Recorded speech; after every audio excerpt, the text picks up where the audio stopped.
Oh. Ganyan ang itsura ng bulaklak niya, oh. Tingnan nyo. Oh, di ba? Puro bulaklak na. Ayan, sa malayo. Ayan, ang ganyan itsura dyan. Ito ang area A. Ayan yung kalsada, oh. Yan ang area B. Ayan, oh, dami nagmumotor. Kung mapapansin nyo yan, dun hanggang loob yan, oh. Puro mangga yan. Hanggang doon sa pagbaba yan. Yung pababa doon, puro mangga yan. Mga 50 puno daw yan, sabi ni pastor.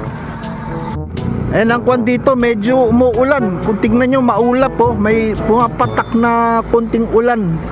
Pero mukhang di naman bubuhos tong ulan na to. Medyo makulimlim. Pero kung umulan to, sana bumuhos para mabawasan naman